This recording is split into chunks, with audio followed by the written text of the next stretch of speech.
Olá, irmãos, que a graça e a paz de Jesus esteja sobre todos nós. É com muita alegria que damos início a esses estudos no Credo Apostólico, um dos documentos da fé cristã. Logo depois de termos terminado os nossos estudos no breve Catecismo de Westminster, que você pode conferir nas nossas páginas e também no Spotify, e depois de termos tido também a live sobre o confessionalismo e a vida da igreja, que também está disponível no nosso canal do YouTube. Então, a partir de hoje até o fim do ano, nós vamos expor o credo apostólico de maneira a entender essas verdades centrais da fé cristã. E esse credo, ele começa a surgir com o desenvolvimento de alguns credos que eram usados em ritos de batismo na igreja primitiva. Ou seja, depois de um tempo de catequese, de estudo, a pessoa que iria ser batizada, iria professar sua fé em frente da igreja, isso para aqueles que não foram batizados na infância, eles deveriam professar a fé que eles tinham. Eles deveriam falar no que eles criam, isso com base na Escritura. E os credos começam a surgir nesse contexto da importância de professar a fé. E com o desenvolvimento desses credos, nós chegamos a essa forma final que nós temos hoje, o credo apostólico. Um credo que ele é altamente trinitário, ou seja, ele demonstra com muita clareza a grande verdade da Trindade, de que há um Deus vivo e verdadeiro, mas que esse Deus subsiste em três pessoas, o Pai, o Filho e o Espírito Santo. E esse credo ele é dividido em 12 artigos, que nós vamos estudar até o final do ano. Esse credo é tão importante que até mesmo os símbolos de fé que surgiram durante a Reforma Protestante falam da importância desse credo. Vejam o que diz o Catecismo de Heidelberg em sua pergunta 22. Em que um cristão deve crer? E a resposta é: em tudo que nos é prometido no Evangelho. O credo apostólico, a confissão da nossa fé cristã, universal e indubitável, apresenta um resumo disso. Ou seja, tudo aquilo que nós devemos crer, que está contido no Evangelho, é resumido no credo apostólico e por isso nós devemos estudá-lo e compreendê-lo. Mas não só isso, a confissão de fé belga, quando vai falar sobre os hereges que surgiram ao longo da história na igreja, diz o seguinte, a confissão de fé belga, no seu artigo de número 9. A igreja antiga os condenou, isto é, aos hereges, com toda razão. Por isso, aceitamos de boa vontade nessa matéria os três credos ecumênicos, a saber, o credo apostólico, o credo niceno e o credo atanasiano. São credos que nós vamos estudar em tempo oportuno, mas para nós importa agora estudar o credo apostólico, um dos mais conhecidos credos, mas tão pouco estudado. Então, logo de cara, nós vemos aqui no primeiro artigo a seguinte afirmação: creio em Deus Pai, Todo-Poderoso, Criador do céu e da terra. O primeiro artigo começa a nos falar do Deus Criador, isto é, de Deus Pai. Do capítulo, ou melhor, do artigo 2 até o artigo 7, nos é falado sobre o Deus Salvador, na pessoa de Jesus Cristo. E por fim, dos artigos 8 a 12, nós lemos sobre o Deus Santificador, que é o Espírito Santo. Nós vamos estudar cada um desses artigos no tempo devido, mas hoje para nós teremos a atenção principal nesse primeiro artigo. Creio em Deus Pai Todo-Poderoso, Criador do céu e da terra. Então nós entendemos a partir daí que nós não cremos em um Deus que simplesmente é uma força ou é alguma energia da natureza, mas esse Deus ele é um ser pessoal que é distinto da natureza. Ao contrário do que afirmam os panteístas, Deus ele é separado da natureza, separado da criação, porque a criação se origina em Deus. É Deus quem faz todas as coisas, é Deus quem criou o céu e a terra, como nós lemos lá em Gênesis 1:1. E esse Deus, ele não se confunde com a natureza. Esse Deus não é a natureza, mas ele criou a natureza porque ele é um Deus poderoso, um Deus que fez todas as coisas, que é o princípio de todas as coisas, e todas essas coisas têm seu fim, têm o seu propósito último na glória desse próprio Deus. E nós vivemos para isso.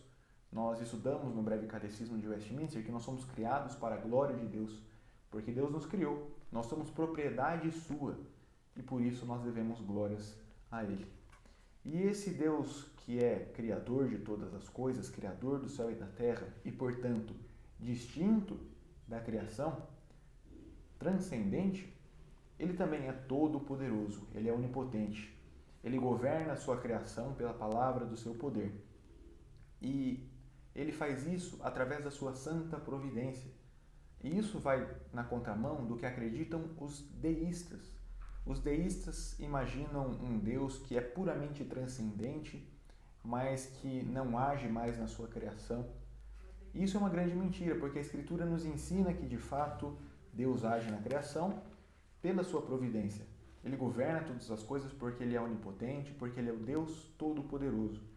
Vejam que a Escritura ensina em Mateus capítulo 10, a partir do versículo 29.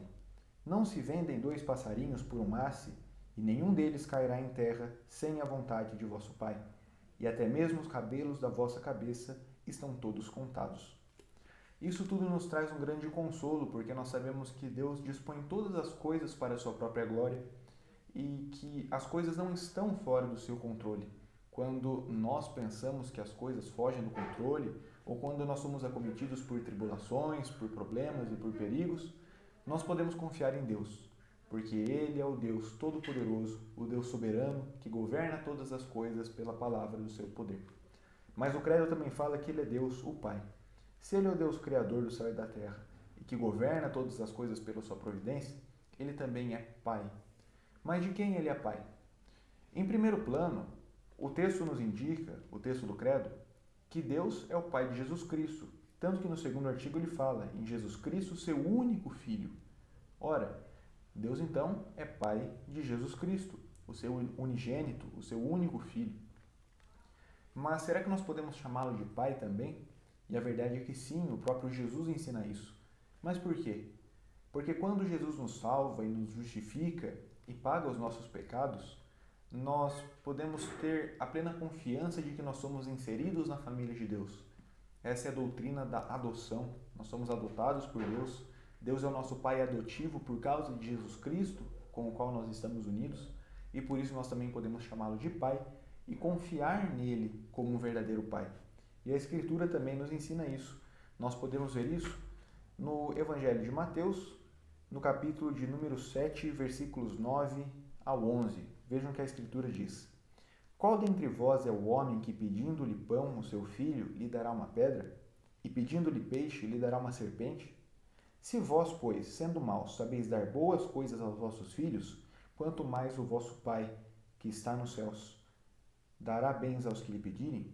O que Jesus está ensinando aqui é que até mesmo nós, humanos, caídos e pecadores, damos boas coisas aos nossos filhos, quanto mais Deus, o nosso Pai dos céus, dará se nós pedirmos.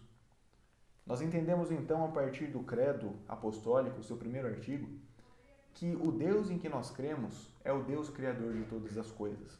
Todas as coisas foram feitas por Ele, e isso é ensinado no livro de Gênesis e em toda a Escritura, que Ele fez todas as coisas do nada, pela palavra do seu poder, e que por essa mesma palavra Ele continua governando pela sua providência, porque Ele é o Deus Todo-Poderoso, Ele é o Deus onipotente, cheio de poder, cheio de glória, cheio de majestade, mas esse Deus também é o nosso Pai por causa de Cristo.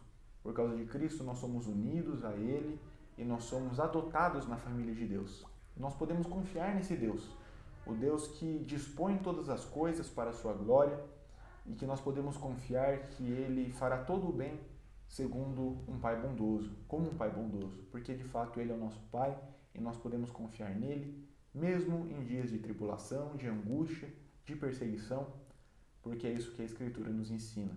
A Escritura nos promete isso, que seremos cuidados pela sua providência, a providência do nosso Pai Celeste. Esse foi o primeiro artigo do Credo Apostólico.